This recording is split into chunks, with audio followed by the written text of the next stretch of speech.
Olá, sejam muito bem-vindos ao programa Visão.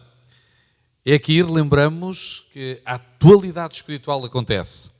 Nesta Bíblia Talk, continuaremos na companhia de Guida Esteves e de João Carlos Martins. Eu sou o Dário Santos e vamos estar juntos à conversa nos próximos minutos. Na visão geral, aprenderemos como temer a Deus e dar-lhe glória. Fazendo um zoom, como habitualmente fazemos, vamos analisar o que significa temer a Deus, vamos perceber como é que podemos dar glória e como encontrar o equilíbrio espiritual nesta mensagem. E como é habitual, eu gostaria de iniciar com uma história. Numa certa localidade havia alguém que gostava de pregar partidas. E quando fazia partidas, as pessoas começaram a rotulá-lo como um palhaço e deixaram de lhe dar credibilidade. E ele continuava sempre a fazer partidas. Uma certa ocasião, na festa da localidade, este senhor ficou sozinho e, entretanto, começou um grande incêndio. Ele, desesperado, saiu a correr para o local da festa e avisou toda a população: acudam! Venham, por favor, apagar o fogo, porque está um grande incêndio a deflagrar. Fujam! E o que aconteceu foi que as pessoas começaram a rir-se dele. Olha, lá está outra vez o palhaço. A realidade é que ele era um palhaço com a mensagem da verdade. E às vezes esta experiência pode-se passar connosco. Nós também poderemos ser palhaços com a mensagem da verdade. E por falta de coerência as pessoas não nos dão crédito. O verso áureo deste percurso diz o seguinte em Apocalipse 14:12. Aqui está a paciência dos santos. Aqui estão os que guardam os mandamentos de Deus e a fé de Jesus. Algumas versões dizem a fé em Jesus. Nós podemos dizer que o mundo hoje enfrenta uma grave crise. Há umas semanas atrás, o secretário-geral das Nações Unidas, o Sr. António Guterres, afirmava que nós vivemos uma tempestade perfeita. No coração da Europa, neste momento, encontramos uma guerra. Há pouco tempo, o Papa Francisco I falava, na realidade, na Terceira Guerra Mundial. As grandes potências estão todas em luta neste momento num teatro de operações, na Ucrânia. São terremotos. É a subida crescente da taxa de juro que está a apertar vários agregados familiares pelo nosso velho continente. Ao olhar à nossa volta é difícil encontrar esperança. E será que nós poderemos estabelecer aqui algum paralelismo com o dilúvio? Olá, Guida. Olá, meu amigo. Podemos fazer alguma relação com o tempo de Noé? Era uma época complexa, difícil, em que o ambiente social também não era muito simpático, muito propício, e Noé recebeu uma mensagem específica de Deus, que aceitou, obedeceu, aceitou e começou a chamar a atenção de que viria uma chuva que eles nunca tinham visto e que iria destruir por completo o planeta, mas que havia hipótese de fugir, não para um bunker, mas para uma arca, um local em que havia segurança. Portanto, foi dado ao homem a possibilidade de escolha. Não é? Mas escolha, lá está, escolha numa situação que eles nunca tinham imaginado. Destruir, chover, assim como nós hoje. Está bem, há guerra, há tornados, há isto, mas o mundo desaparecer todo, ser queimado, ser destruído. É para pensar. E se nós olharmos um pouquinho para o passado, os gregos possuíam o relato do dilúvio. Deucalião mandou construir uma arca porque Zeus queria destruir a terra. A epopeia do príncipe Gilgamesh também é muito parecida com o relato bíblico. Os hindus possuíam o relato do dilúvio. E por isso os antropólogos até dizem que normalmente os relatos mais simples são aqueles que nós deveríamos dar credibilidade. Há um erudito da Universidade de Chicago que diz que no mundo inteiro existe o relato do dilúvio, espalhado pelos 4 cantos, ainda antes da chegada dos missionários europeus e do início da missionização. Isto significa que algo extraordinário aconteceu no passado e que se pode voltar a repetir no futuro. E é isso que eu gostava de perguntar agora ao João. João, conhecendo o mundo como nós conhecemos, uma mentalidade racional, cartesiana, é possível acreditar que este mundo vai mesmo terminar? Bom dia a todos, é um prazer estar aqui novamente. É uma pergunta, de facto, que faz todo o sentido, e sobretudo porque cada vez mais parece difícil acreditar em algumas coisas, sobretudo quando as pessoas são bombardeadas com teorias, com conhecimentos, com ideias que vêm de todas as partes e que parecem pouco ter a ver com aquilo que é relatado pela palavra de Deus. O que é certo é que é exatamente para isso que a palavra de Deus serve. Para nós olharmos para aquilo que se passou, para confrontarmos com aquilo que foi a experiência das mulheres e dos homens de Deus que tiveram que viver aquilo que já se passou, para aprendermos com isso e dessa forma podermos também estar preparados e prontos para não só revelar e partilhar a esperança e esta mensagem com aqueles que estão à nossa volta, mas também para estarmos preparados pessoalmente para esse encontro com Jesus. Foi no fundo isso que o Noé fez, preparou a sua família, anunciou essa mensagem e quando chegou o momento ele estava pronto. E de certa forma essa deve ser também a nossa atitude. Mesmo que às vezes possa parecer que toda a gente acredita em algo diferente daquilo que nós acreditamos, nós temos a nossa fé fundada na certeza que nos é dada pela palavra de Deus. Esse Deus grandioso, esse Deus criador, é aquele que nos revela essa verdade. E por isso podemos ter a certeza e a convicção de que aquilo que nos foi revelado é aquilo que de facto não só já aconteceu, como virá a acontecer também. Obrigado, João. Há um argumento que deixa os céticos sem base, que é exatamente: não há uma única profecia que tenha falhado até ao dia de hoje. Os céticos dizem que é incrível como ocorrem coincidências, mas na realidade nós temos a garantia profética de que Jesus Cristo voltará, quer eu queira ou não queira, quer eu esteja preparado ou não. Guida, a nossa resposta desproporcional ou desconhecido pode ser caracterizada por medo ou fobia. Na realidade o texto utiliza a palavra phobos, que significa exatamente medo. Será que tu poderias partilhar assim rapidamente um medo que tu tenhas e que possa ser partilhado em público? Cobras. Tens medo de répteis, cobras? Porquê, já agora? Ratos. Tu acreditas que uma vez subi para cima de uma mesa por causa de um rato? Eu não acreditava. Eu diria, um rato pequeníssimo. São medos, são fobias que as pessoas têm. Sim. E conseguiste já lidar ou gerir, enfrentar o medo? Em relação aos ratos e às cobras? Prefiro manter não. A distância. Eu tinha muito medo, por exemplo, de andar de avião. Um medo, esse, com a ajuda do Senhor e de trabalho, consegui superá-lo. Sim. Agora já ando de avião tranquilamente.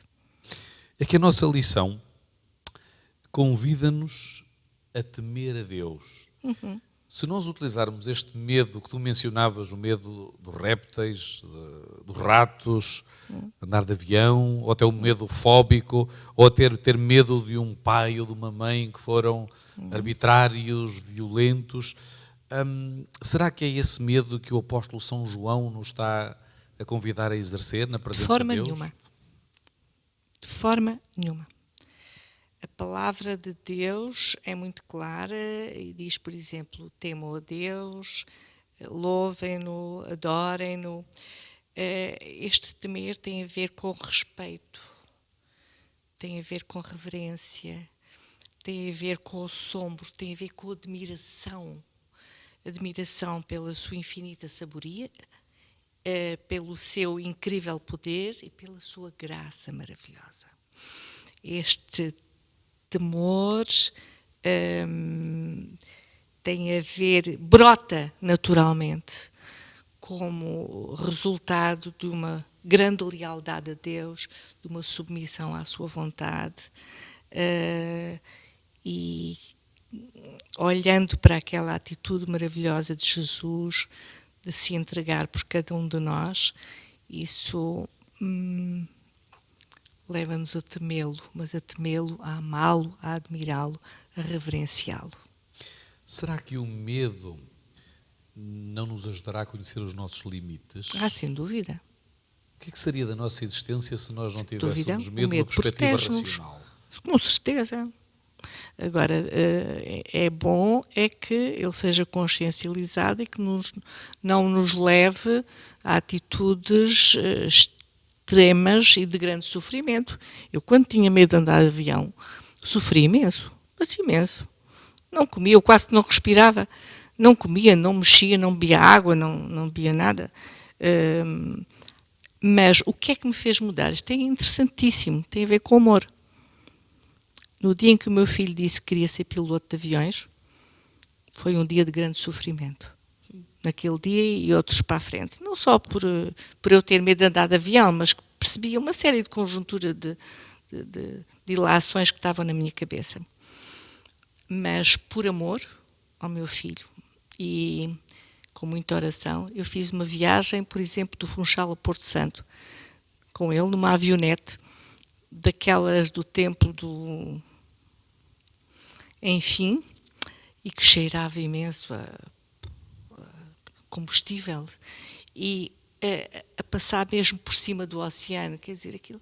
E tu acreditas que eu não tive medo nenhum? Eu não acreditava se me dissessem aquilo há um tempo atrás. Porquê? Eu ia orando por ele, porque eu amava onde ele estava, eu queria estar também. Portanto, é fantástico, mas o medo é importante. Claro que é importante, é um mecanismo de defesa, não é? Para nos livrarmos de coisas más. Eu confesso, Guida, que eu também tenho muito medo de andar de avião. Pois é, meu querido, compreendo muito bem. Mas é preferível, se calhar, fazer umas poucas horas de avião do que quase um dia de barco ou de carro. Sim, não sim. é? E onde nós morremos mais é na cama. Mas isto não é... Pronto, é um processo. Cada um tem medos de coisas diferentes. De um rato, ter medo de um rato assim pequenino, achas que tem lógica? Não tem lógica nenhuma. Mas graças a Deus que nós não temos de temer a Deus. Não é? Pelo contrário. Aliás, a primeira concepção que as crianças têm de Deus é exatamente na relação que estabelecem com os seus pais. E por isso é uma responsabilidade muito grande da parte dos pais. Se um pai é arbitrário, a concepção que a criança vai ter de Deus é que Deus é arbitrário. Com certeza. Se o pai é permissivo, Deus é um compincha, é um amigo. E por isso é que é importante encontrarmos este equilíbrio. Sem dúvida. Talvez para conhecermos um pouquinho também do medo do João, eu acho que nós podíamos perguntar-lhe, não é? Vamos. João, vamos Estou perguntar curiosa. rapidamente. Tu tens algum medo que poderias partilhar rapidamente? Eu acho que sou muito... Foste apanhado de surpresa. Acho que sou muito inconsciente, porque eu, na realidade não tenho assim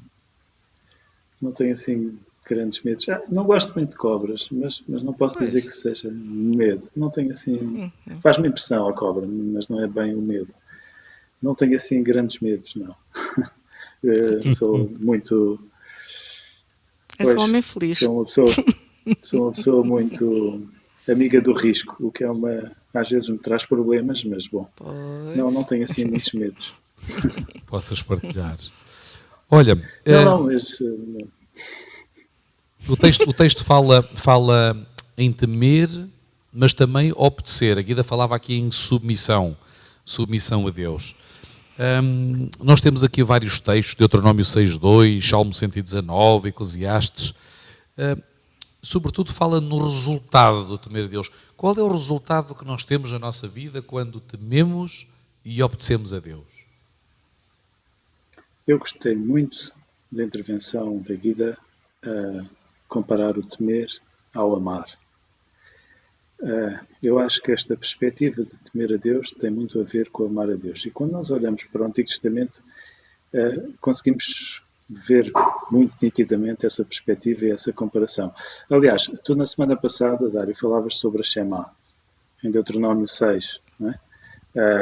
E a Shema, em Deuteronômio 6, no versículo 5, diz: amarás, pois, o Senhor teu Deus, toda a tua coração, toda a tua alma, toda a tua força. Estas palavras que eu te ordeno estarão no teu coração e as indicarás aos teus filhos, blá, blá, blá, por aí afora. Ora bem, o texto que nos é proposto no trimensário é exatamente no contexto, vem antes da Shema, em Deuteronômio 6, 2, e diz: para que temas ao Senhor teu Deus e guardes os seus estatutos e mandamentos que eu te ordeno. Tu, teu filho, a tua filha, todos os dias da tua vida, e que os teus dias sejam prolongados. Portanto, há aqui um paralelismo muito nítido e muito óbvio entre o temer e o amar a Deus. Estão ligados. Aliás, a mensagem do primeiro anjo é uma mensagem de adoração. E como base da adoração está este temer, este amar, esta ligação a Deus. Agora, esse amar a Deus repercute-se, ou transforma-se, ou revela-se através de ações.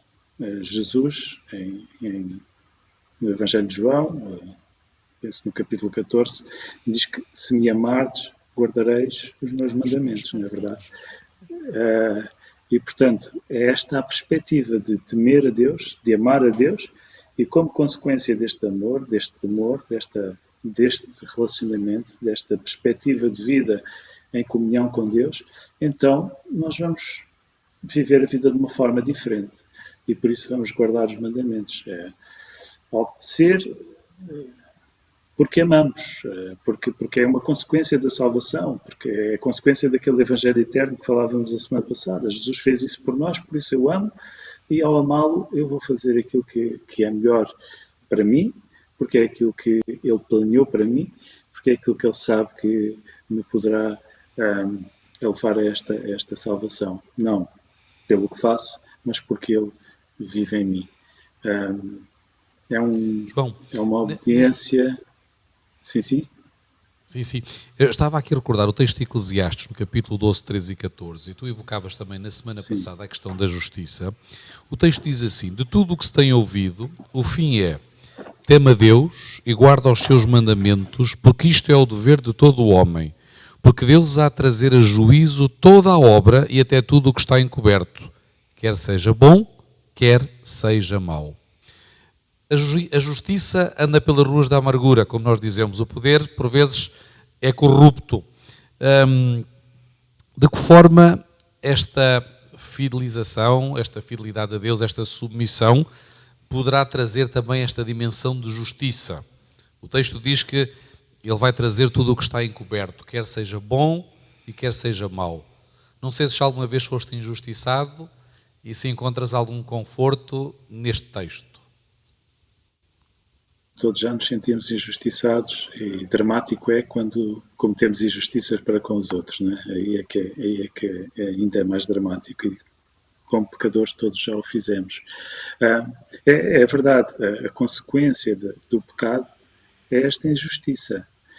Muitas vezes nós olhamos para a injustiça e para esta questão da justificação pela fé e muito numa perspectiva espiritual de eu tenho que guardar o sábado, dar o dízimo. Olhamos muito neste sentido. Mas quando nós olhamos no Velho Testamento, aquilo que muitas vezes é referido como injustiça e como esta falta de justiça, é exatamente a forma como muitas vezes os governos, os poderosos, os ricos, tratavam aqueles que eram os seus súbditos, os oprimidos ou os mais pobres. E 2.000 ou 3.000 ou 4.000 anos depois, a situação não mudou muito. De facto, a principal injustiça que existe hoje em dia é a forma como nos relacionamentos, as pessoas que têm acesso ao poder se relacionam com aqueles que não têm acesso. Eu não estou a falar aqui nem de governos, nem de pessoas ricas, nem estou a falar de todos nós. Todos nós nos nossos relacionamentos pessoais, até em família, entre amigos, quando sentimos que temos mais poder, a nossa mesmo dentro da igreja, infelizmente, quando sentimos que temos mais poder, muitas vezes utilizamos-lo da forma errada. e de uma forma injusta. A proposta de Deus é exatamente o oposto, é que ao guardarmos os mandamentos, ao entrarmos nesta perspectiva da obediência, possamos ser menos egoístas, possamos ter uma fé que nos leva à ação, que nos leva a sermos justos, a servirmos aos outros, a servirmos a Deus e aos outros. Eu lembro muitas vezes da experiência de Jesus com os fariseus. Nós vemos que os fariseus iam muitas vezes além da lei, além daquilo que estava escrito. Eles colocavam regras e regrinhas para tudo e para nada. Mas quando eu olho para Mateus, no capítulo 5, no Sermão da Montanha, eu vejo que Jesus também ia além da lei, mas de uma forma totalmente diferente. Enquanto que os fariseus se focavam no comportamento, nas pequenas coisinhas, naquilo que é a imagem, naquilo que parece, Jesus focava-se no caráter, naquilo que é, as motivações das ações, de facto é a essência da vida do ser humano. Quando Jesus diz, eu digo-te que não é só matar, mas quando diz uma palavra ofensiva para com o teu irmão já estás a matar, tal como os fariseus estavam a ir além do que estava escrito quando diziam que durante o sábado não se podia andar mais do que X passos. Mas a perspectiva é totalmente diferente. Uma tem a ver com a ética, com a forma como nos relacionamos com os outros, com a justiça, como tu referias. A outra tem a ver com comportamentos que muitas vezes são mais aparentes do que fazem parte da essência daquilo que nós somos e da forma como o amor de Deus se revela em nós. Olha, tu falaste há pouquinho na justificação pela fé e eu gostaria de dar aqui uma pincelada rápida sobre a Conferência de Minneapolis de 1888. Nós pensamos que a Igreja é perfeita, a Igreja ainda está longe de ser perfeita, a Igreja ainda está no percurso, mas um dia será triunfante. E nessa conferência, nessa sessão da Assembleia Geral, existiram alguns problemas. Recentemente, na penúltima, aconteceu a questão da ordenação de mulheres ao Ministério, que foi um tema de debate aceso, mas a questão dos debates acesos já vem muito de trás. E o tema que estava em causa era exatamente, um deles era a justificação pela fé. De um lado, nós tínhamos o pastor Alonso T. Jones e o pastor Wagner, que na realidade eles eram dois jovens ministros, oriundos da Califórnia, e do outro lado nós tínhamos dois pastores experimentados, eruditos, com uma eloquência extraordinária, o pastor Uriah Smith, que foi secretário da Conferência Geral, e o pastor Butler, que foi também presidente da Conferência Geral. E a realidade é que naquele momento Ellen White endossou a posição dos dois jovens ministros, porque eles estavam a levantar a bandeira da justificação pela fé. E os dois antigos, os dois velhos tubarões, eles alegavam-se como guardadores da ortodoxia adventista, sobretudo tendo um ênfase na lei. E Ellen White afirma exatamente que Jesus Cristo é a glória da lei. E a ênfase da direção da Igreja era na lei. Na lei adoravam, idolatravam quase a lei. E a pergunta que eu vos faço aos dois, exatamente é esta: como é que nós vamos encontrar este equilíbrio?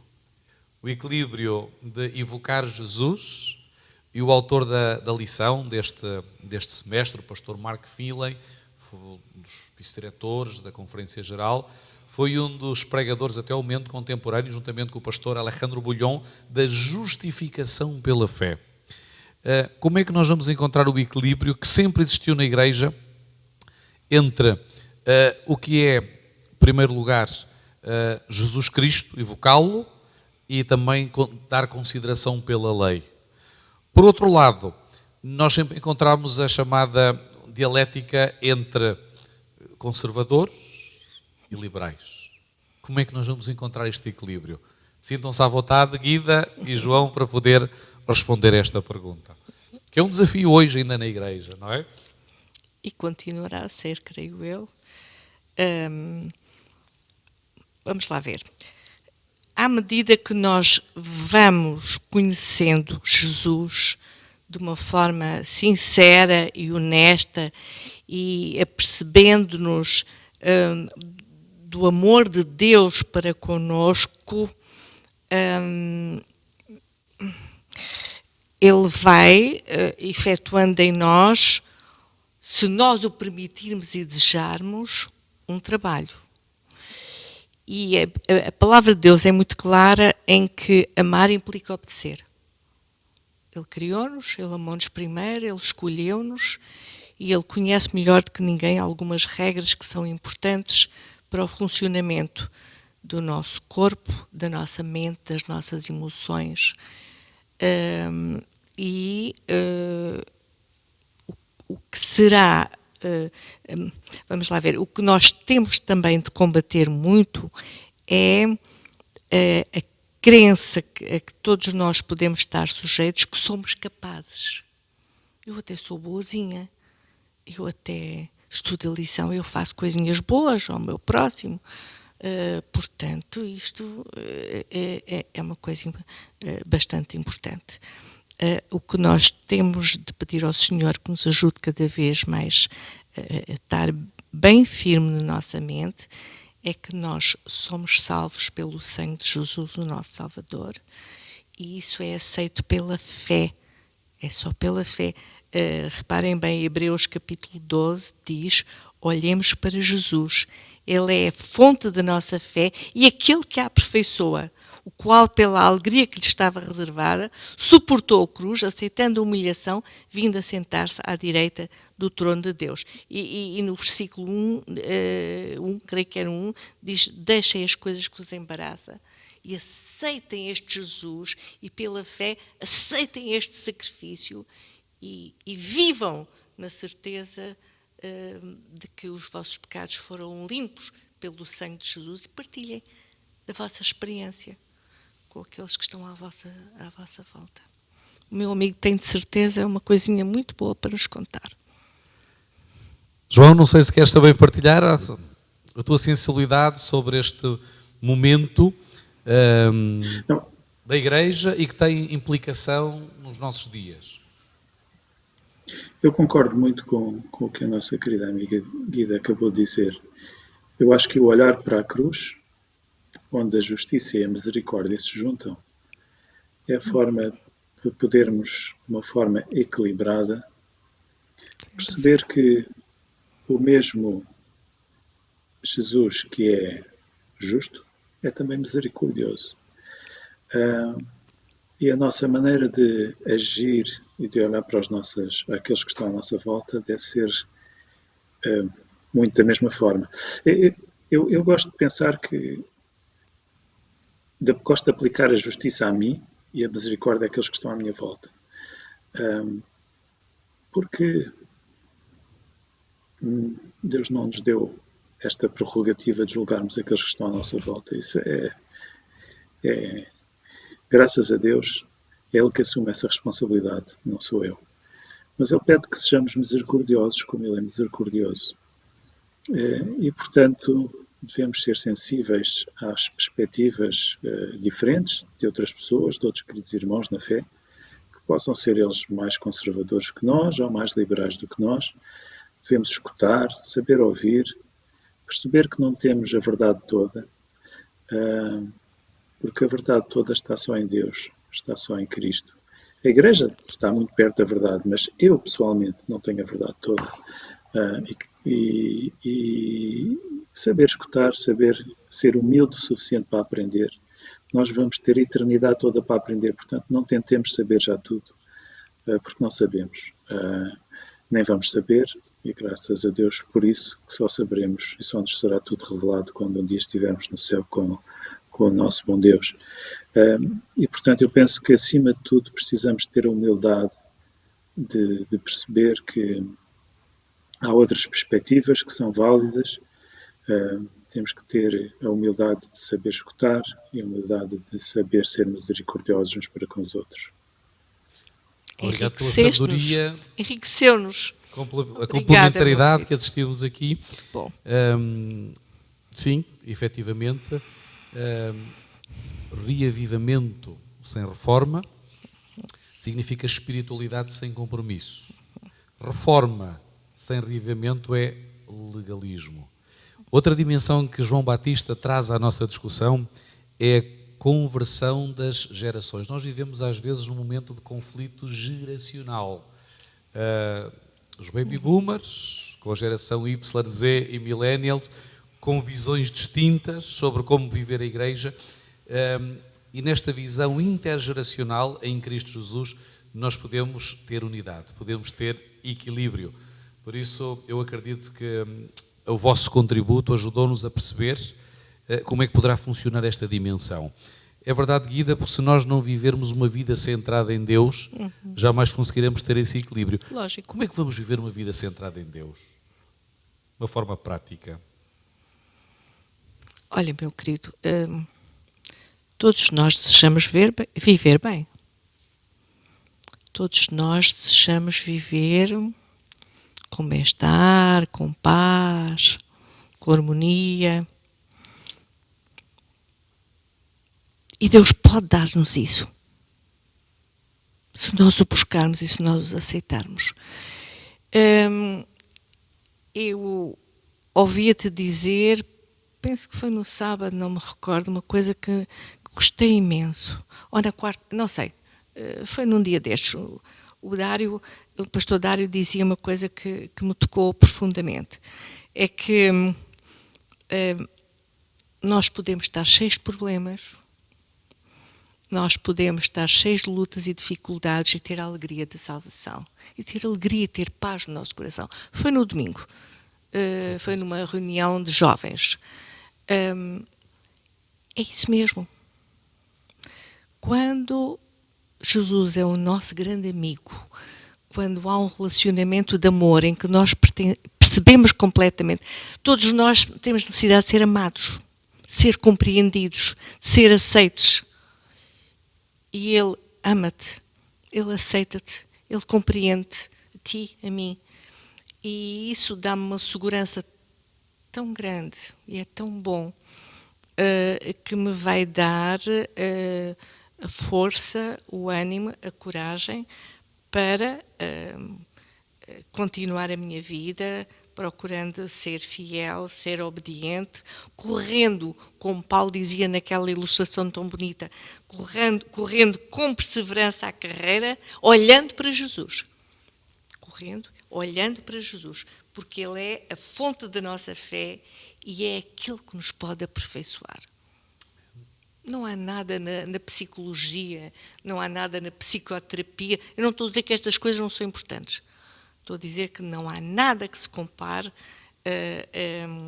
a esta fonte de esperança e de certeza de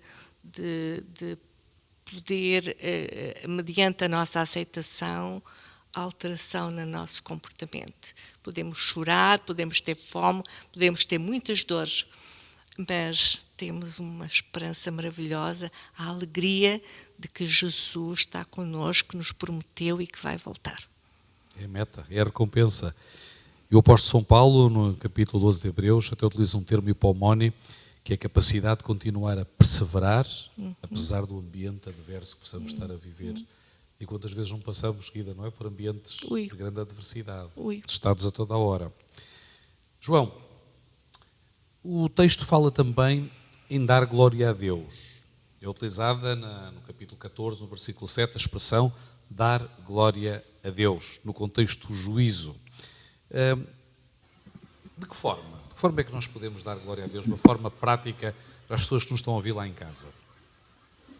Em que dimensões da nossa vida? Eu acredito as pessoas que pensam que dar glória a Deus é apenas na igreja, a cantar e a orar. Eu acredito que o privilégio principal do cristão, honestamente, eu acho que o privilégio principal do cristão é poder relacionar-se com o Senhor do Universo. É podermos estar perante Ele, é podermos falar com Ele, é podermos entregar-nos nas mãos dEle. Será que cada vez que oramos, ou que refletimos, ou que meditamos, pensamos nesta perspectiva? É o Senhor do Universo, Criador de tudo. Deus do céu, da terra, do mar, todos os planetas. E ainda assim, Ele ouve esta formiguinha, que sou eu. Como é que podemos deixar de dar glória a Deus? Como? Como? Não há forma. E por isso eu acho extraordinário. Creio que a semana passada já referi isto. A mensagem do primeiro anjo é toda sobre adoração. Aliás, a mensagem dos 3 anjos é sobre adoração. O que está aqui em jogo é a adoração, é o adorar. É quem é que nós adoramos? Adoramos a nós próprios, os nossos interesses, como a Guida falava agora, aquilo que nos prende a este mundo? Ou adoramos o Deus, o Criador de todos esses interesses e todas essas coisas? Quando nós oramos, eu dei por mim, quando estava a rever esta lição, a pensar, quando eu oro, quanto tempo é que eu passo a dar glória a Deus e quanto tempo é que eu passo a pedir coisas?